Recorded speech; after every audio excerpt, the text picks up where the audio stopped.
Hmm. Oh, hey everyone.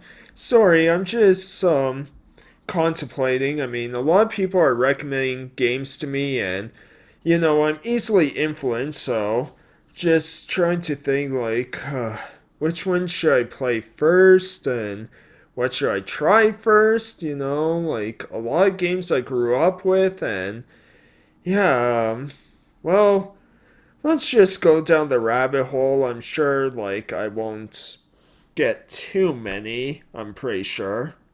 Yeah. I'm not sure how I'm going to get through all of these. People influence me way too easily.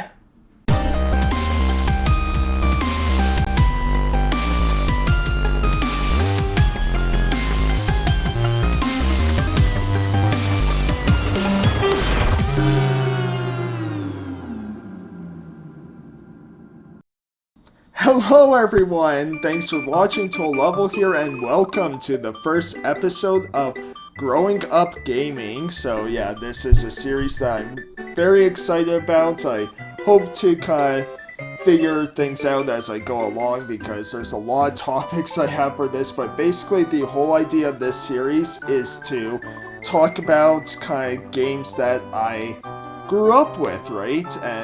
Or even ones that I wish I grew up with. It's just all about kind of my gaming childhood, right? So, what I think I'm going to cover is from basically the Super Nintendo, like, actually, I should say from like, we'll go all the way back to like even Atari, 2600s, that sort of stuff, all the way up to, I would say, mainly like sixth generation of PS2, Dreamcast, GameCube, original Xbox, maybe a little bit of the 360, PS3, and Wii 2 and seventh generation. Just during that time, I was in high school, had a part-time job, but I still might talk a bit about that because there's some fun stories for kind of that sort of gaming, right? And in high school, I had a part-time job, and that's how I bought my very first game console. So I think that'll be fun to talk about at some point. But yeah, for today, I think I'm just going to talk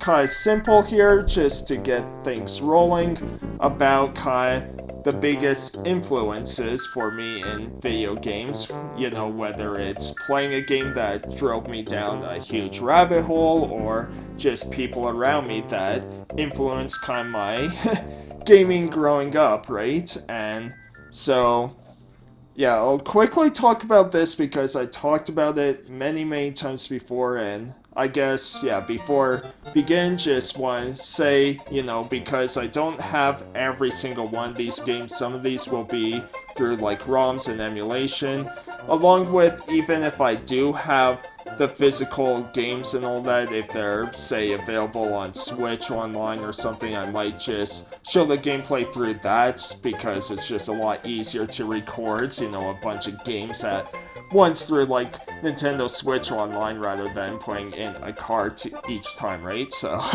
just want to let you know. So yeah, we'll quickly talk about this. My very first game, Super Mario World. As yeah, I've had this game talked about many times on the channel, so yeah, I'll kind of skip, do a quick recap. But yeah, very first game, and yeah, just a lot of fun, fantastic game, and yeah, this was a big influence as to why I love video games. It's one of the best video games you can ever start with, so yeah, really happy with Super Mario Worlds there. So yeah, hope people are not tired of me talking about it quite yet, but then yeah, so kind of growing up,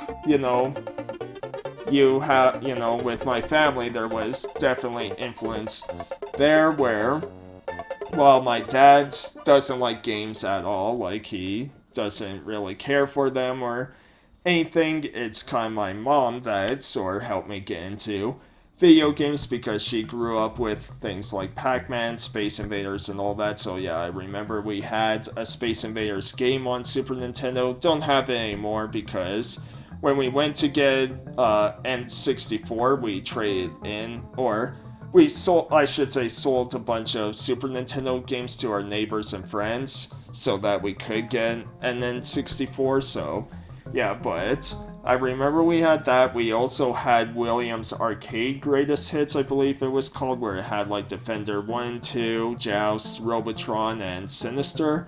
Where, yeah, the only two games I really played on that were Joust and Robotron, a like 2084, I should say, yeah.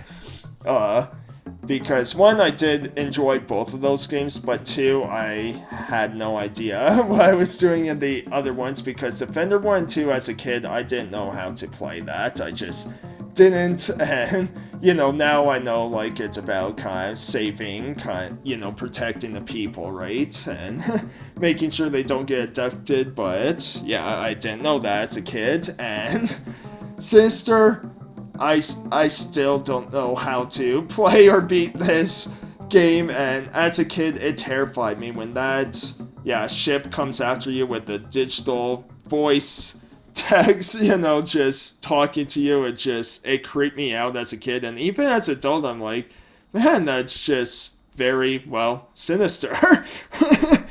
But, yeah, I don't want to talk too much about the arcade stuff, because I have kind of another video for this growing up gaming to talk about kind of arcades and arcade games that I grew up with, all that sort of stuff. But yeah, definitely my mom influenced me quite a bit. And yeah, and for my brother, it was more like later on, because on the Super Nintendo, most of our influences came from one, watching TV, because in Canada on YTV, like, I believe every Saturday you got Electric Playground and Video Arcade Top 10, which I did a reaction to that one, which that was a lot of fun. I loved that show, and that was kind of how I knew about a bunch of different video games like Donkey Kong Country, for example, which, yeah, fantastic game. And then, yeah, the other part would just be through, the friends I had. Now, growing up, I didn't have many friends. I was a very shy, anxious kid, still am today. But, yeah, so I didn't have too many. Plus, I did move a ton as a kid, so it was hard to keep friends long term, and certain areas I lived in, I couldn't even have company, right? So, yeah, but, the few friends I had, they also had Super Nintendo, so that's kind of how I knew about certain other games, like playing Kirby Superstar, which, yeah, probably my favorite Kirby game still to this day.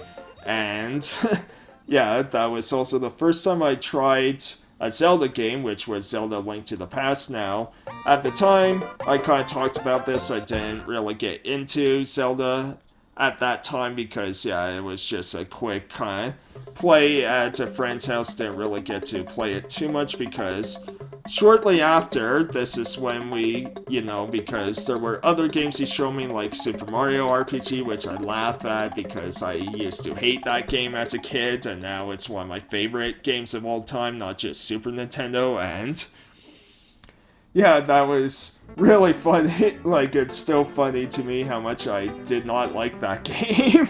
But yeah, so, because at this time, Super Nintendo, we were already sort of planning on getting an N64, right? So, selling a bunch of games and all that sort of stuff. And so, yeah, when we got an N64, first two games we got was Super Mario 64, of course, which at the time was absolutely mind-blowing. Now, these days, I find it a bit harder to play. Like, I find the bottom levels, like, kind of the first ones of Bob-omb Battlefield and Thwomp's Fortress, man, I can't speak. Thwomp's Fortress, there we go. Like, I found those pretty good, but yeah, there were a few others that just, yeah, got a bit frustrating after. But again, as a kid, it was mind-blowing to climb trees for the first time, or, yeah, see an area in the distance and you can go to it. It just was really, really cool, right? And then the other game was Star Wars Shadow of the Empire, which I still enjoy to this day. It's definitely outdated. Some of the controls are pretty wonky, to say the least, but I still have a lot of fun with this game. It's just, yeah. But I love Star Wars games in general, usually, and so yeah, and N64 was definitely a big influence for me growing up and trying out new games because even though the N64 these days isn't exactly my favorite system, I would say, as a kid it definitely was. It was my number one go-to, especially for multiplayer games. But these days I still enjoy it, just not nearly as much as I did as a kid. But yeah, those games definitely influenced me, especially Zelda Ocarina of Time. The first time I played that game, like, there was so much to do and explore, and it made me really want to try a bunch of other games. Now, before this, I was playing, other games for sure, but this was, I would say, the one that opened me up to experiment basically outside of Nintendo sort of stuff because again, I did play a few other systems before, I didn't have any friends that grew up with Sega. I'll kind of talk about that in a different video too, because, yeah, that'll be fun talking about Sega, but, yeah, I just didn't really grow up with that sort of stuff, so, yeah, it was mainly Nintendo, and, yeah, with Ocarina of Time, it made me, want to try a bunch of other games, because I'm like, this is how good games are. It's never going to get better, and yeah, it's just funny. And then, yeah, another game, because shortly after that, we eventually got a PS1, and yeah, definitely a big influence for me that, still love the franchise, despite being more action-oriented these days, and that was Final Fantasy VII.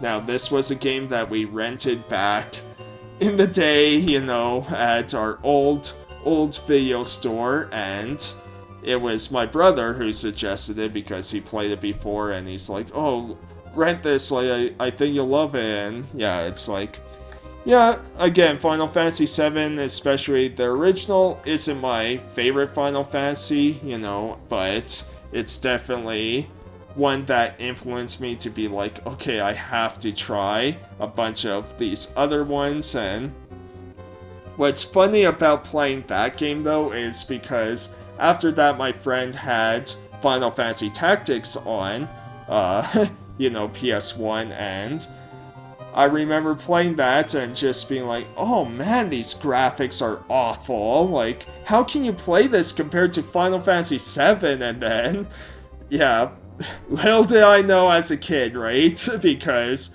these days now, like, any sprite work graphics are just so good to look at still to this day, right? Versus your early kind of puberty 3D games, but, it's just funny because after I played Final Fantasy Tactics, I actually gave it a shot. Yeah, it ended up being one of my favorite PS1 games ever. As a kid, I was still like, yeah, graphics suck, but I still enjoyed, it's a lot of fun, and yeah, again, it's funny how things change when you're a kid compared to an adult, right? But, yeah, those were a lot of fun, and then, yeah, was going to go more into, say, like, PS2 and GameCube and all that, but really, those were the biggest influential games for me growing up, right? Was, of course, Super Mario World, and then, my mom kind of introducing me to a lot of the arcade stuff, and, my friends introducing me to a few other Nintendo franchises, and, and then once we got the N64 and played Ocarina of Time and then Final Fantasy VII on PS1, it was just like, that was the point where finally I'm like, okay, now I want to play, like, every game, basically, because at that point I would go into the video store and just rent, like, I would definitely rent games that I knew I enjoyed, but I finally was starting to rent games that weren't just ones I knew about, right?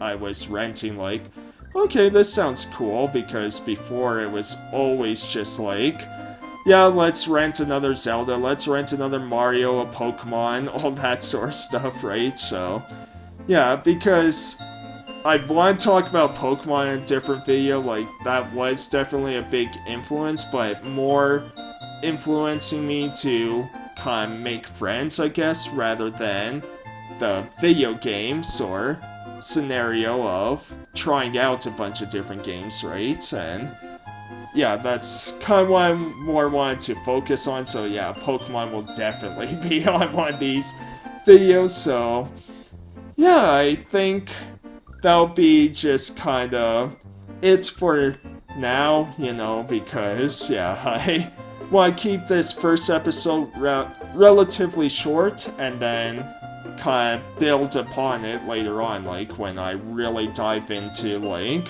my Super Nintendo days, my N64 days, growing up with arcades, growing up with Pokemon, Final Fantasy, you know, and the worst games I grew up with, you know, because I think that'll be fun too, to talk about kind of the bad games that I played, and talk about whether I actually enjoyed them as a kid, and if I still enjoy them to this day, right? So, I hope you enjoyed this quick little, you know, first episode. It's going to be, you know, around 15-20 minutes long, so, yeah, I hope you all enjoyed, and yeah, look forward to more of this, and let me know in the comments of what you would like to see me kind of talk about, or possibly ways to improve this, right? I would love to hear all those thoughts, so let me know, and I'll see you next time. Thanks everyone, take care. Hey everyone, hope you enjoyed the video. If you did, be sure to leave a like and comment, and subscribe if you want to see more, or if you just want to see any of my skits and then nothing else and leave the video, that's fine too. Thanks everyone, take care.